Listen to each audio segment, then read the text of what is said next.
Hi guys, how are you? This is Loise. Welcome back to my channel. I hope you're well and safe wherever you are. Now, you know what? This debate is up in the air. A lot of you are asking me, Loise, is it still a good decision to come study in Canada? And if not Canada, where else should I go to seek an international education? And because of that, I'm thinking that I'll do this video and we're going to address 5 top destinations for international students around the world. And then I'll give you my view. I'm not as knowledgeable about other countries as I am knowledgeable about Canada. You know, I have studied Canadian immigration law. I practice here. I'm licensed here. So bear that in mind. So please, this is my opinion. But you know, I consult with a lot of people out there in other countries, and these people in these countries who always ask me, Lois, we still want to come to Canada. So anyways, keep it here. Let us have this discussion. 5 top international student destinations in the world.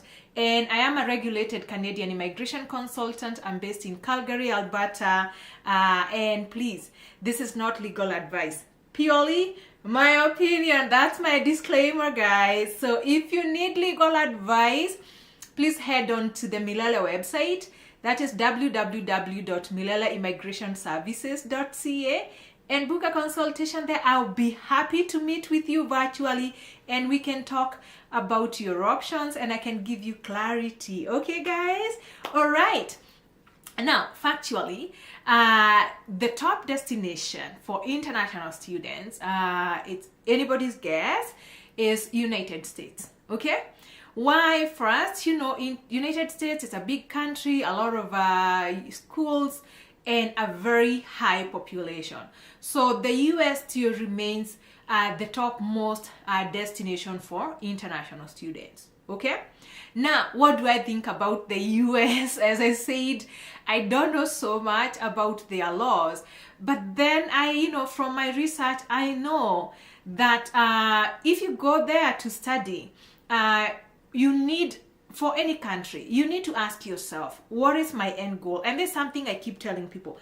Before you decide on where to go study, ask yourself, why am I going to study in that country? And what is my goal? Do I want to go be a permanent resident? Do I want to go live there? Do I want to get a job post-graduation? Or will I get that credential and come use it back home? The US education is really good and well respected around the world. So if you're going to the US to get that credential that you can go and use back home to advance your career, that's a good place to go. Okay? All right.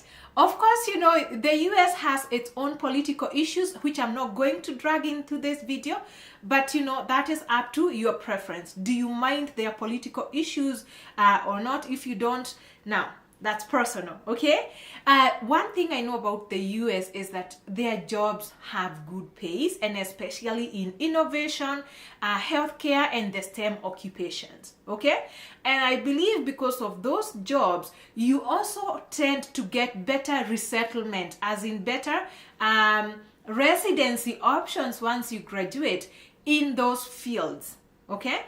Unlike other careers, not all careers, but I find that a lot of people who find a lot of success, who want to live in the US, after that they get companies who sponsor them. They are mainly in those fields, okay? One thing that a lot of people tell me, which is a disadvantage in the US, is the OPT. That is that visa that you get, the optional visa post-graduation, and it's usually 12 months. So you are working on a very limited time post-graduation to have figured it out. So what I've seen with a lot of people is that they have to keep enrolling back to school so that they can maintain status or even extend their status and their stays in the US. The problem with that, it ends up producing a lot of career students. However, you find that someone has so many credentials, they haven't settled. So the settling down is not as fast as maybe you'd find in the next country that we shall discuss. The advantage of studying in the US is they speak English, and English is universal to a lot of countries and a lot of international students seeking an international credential. So you don't have that language barrier. All in all, I believe that the US is a good destination. Just make sure that you evaluate your options before going there and ask yourself, what is my goal and how will I become a permanent resident after that, if that's your goal. Okay? Now, number 2 is Canada. Yes, Canada is second best destination for international students. And one of the things that draw people to Canada, of course, the people, the diversity.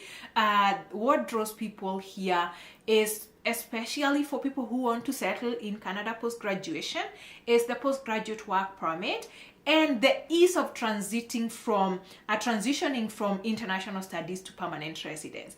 That is like the biggest draw for Canada. So it has one of the best postgraduate work permits, which is between 1 and 3 years, depending on the course that you're taking. And there's even a chance to extend or even change your study, if it was 1 year, to 2 years, so that you can get a bigger postgraduate work permit, which allows you to get the Canadian experience that almost guarantees you permanent residence. It's not guaranteed, but almost guarantees you PR. You have to be smart on how you approach that.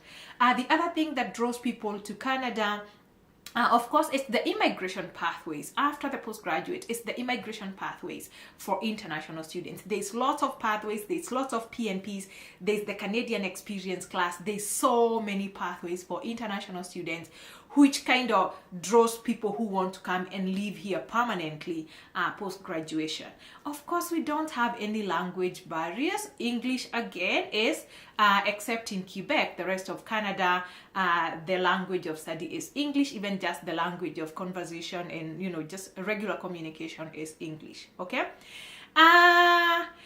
The downsides, these ones are quite recent. The downsides of coming to Canada are, it's becoming expensive, especially with last week's release on the new cost of living, the doubled cost of living, and of course the housing crisis. If you guys have been watching news, we have had major crisis in major cities, not everywhere, please guys. So this crisis has been in Toronto, Calgary, and Vancouver. Overall, if you ask me, and I know I live in this country and I love this country, but overall, I still think for people who want to settle, despite the rising cost of living, I still believe that this is one of the best places that you would come and study with the hopes of becoming a permanent resident. You find that also the time it takes for you to become a permanent resident and citizen in this country is, I think, the shortest out of the 5 countries that we shall talk about here. So you come study for 2 years, you work for another 2 years, you get PR, and 3 years after that you become a citizen. So you can achieve all this in under 10 years. You would be a citizen. Out of these countries, I don't see a country where you would become a citizen from studies to citizenship in such a short duration. Okay, so we're talking of what, let's say 2 years of study, some people, 2 years of PR, or even 1 year of PR, depending 1 year of postgraduate, depending on your level of previous education. You could be becoming a permanent resident on your 4th year, and then you just have to live in Canada for another 2 years and you qualify for PR. So on your 6th year in this country, you could actually qualify for citizenship. Where's my brain today? Yes, you could actually qualify for citizenship. So you see, on your 7th year, you could be a Canadian citizen. Seriously, guys, what's better than that? Okay. Anyway, let's go to number 3. Number 3 is Australia. Australia is a really good destination. Come on, those guys have good weather. They have good weather. They have quality education. So it's a top destination for international students. And there is a few downsides though, and these downsides, I just get them as I said. I consult a lot with all of you, people from all countries. They're always booking consultations with me. So I talk to people who are studying in Australia and they're like, Loise, I still want to come to Canada. And I'm like, why can't you stay in Australia? And some of the challenges that these people give me is like immediately right now, Australia has announced new policies that are going to have like cut by half the immigrants intakes coming next year. And they're also going to tighten the international student visa rules from next year. So you find that under these new policies, students will have to provide a very high language test ability for them to qualify for their study permit. The challenge that also people tell me about is the postgraduate work permit in Australia. The way it's been designed, it's not super long like the Canadian one. So you find that people always have to keep enrolling. If you don't get a job in your career, if you don't have a PR pathway, they have to keep re-enrolling back to school to stay in status. And that kind of produces a lot of career students. I see so many people in Australia who have 3 masters. And I'm like, oh my God, Jesus Christ. You don't need 3 masters in Canada to settle down, like, because they're just trying to hold on to straws. However, Australia, some people have advantages over the others depending on your occupation. So there are people who tell me that depending on their occupations, it's easier for them to become PR. Also, if you're willing to go up in the rural areas, it's easy to become PR. But if you want to live in the main cities, that's where some challenges are. And therefore, as I said, I see a lot of people in Australia who have become those career students. They have, and you know what? Being a career student, there's nothing wrong if you love to study. But you find that a lot of people are constantly they're earning and paying back to school, earning and paying that money to school. So come on, at the end of the day, we all want to settle down and live our lives without that cloud of, oh my God, what do I do to stay here longer? You want that peace of mind. So Canada still comes up top. Okay, now UK, my friends, yes, UK is also another top destination. Guess which is the toppest country as students in that country? Nigeria and India. Yes, lots of Nigerians are finding themselves in the UK studying. The UK study permit is not as strict as the US and Canada and Australia, so they are a bit lenient on their studies. I find that some people who even came to me, they didn't get the study permits here, or they felt that the requirements were too much. And they were able to be sponsored by third parties, and a lot of them end up in the UK as international students. English language, there is no language barrier, so that's also a positive. Now, what is the biggest pet peeve I hear from people in the UK? Oh my goodness. There are a lot of people who are studying in the UK, and all they tell me is the ability to get the job of your training post-graduation. That is the problem. So you find that there are people who have masters, people who have masters in other fields, but they all end up doing caregiving jobs. They tell me these are the only kind of jobs we're getting. So I think there's an issue with jobs post-graduation. And even just getting that employer who can sponsor you, that is also like a challenge for a lot of people. And you find that, yes, there's nothing wrong with having to do caregiving jobs. But again, we are human and we all need that personal satisfaction. Is your career giving you the satisfaction that you want? Because if you're going to study abroad and you are investing a lot of money, I believe at the end of the day, you still want to practice in the field where you studied in. Come on, there's a reason why you went to school to do that master's in, a master of science or in agriculture or whatever that you went to do. And then you realize that with that master's, you still have to go and do a caregiving job. And a lot of people feel very dissatisfied. That is what people tell me. So that is just my experience. Unlike in Canada, here a lot of students do get jobs in their areas of training, in their occupations of interest, and that's how majority of them are able to get PR. And of course, English is their language of instruction, so there's no language barrier. So I believe that UK is still a good destination. It just depends on your preference there.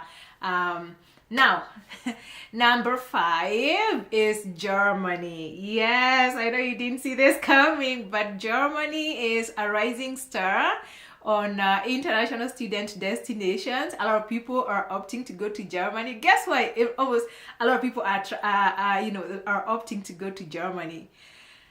Free tuition. Can you believe it? Free tuition. A lot of universities are offering free tuition, not just for EU residents, but even non-EU residents. And those ones that don't offer free tuition, like, they have very low cost of studies in Germany. Okay, and of course you guys know that Germany is one of the major economies in Europe, so the quality of life is not bad.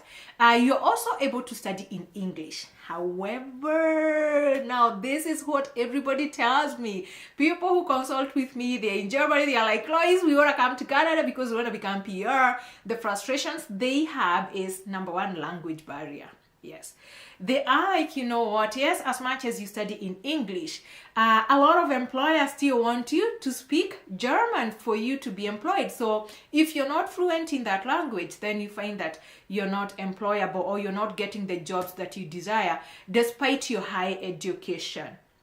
Okay, and because of that language barrier, of course, then there is a delay in getting the residency, because I believe these countries whereby English is not their language, you still have to learn their language to a particular a particular level of and then only then can you qualify for their residency. So that is the biggest pet peeve I've heard with people there.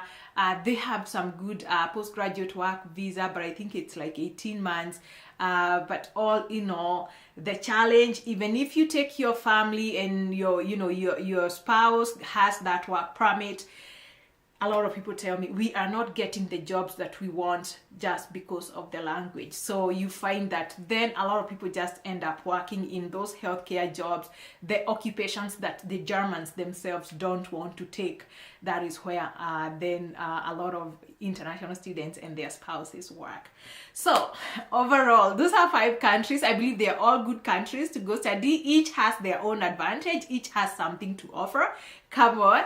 I still believe if your goal is to settle and become a permanent resident, US is a good option. Just evaluate your occupations.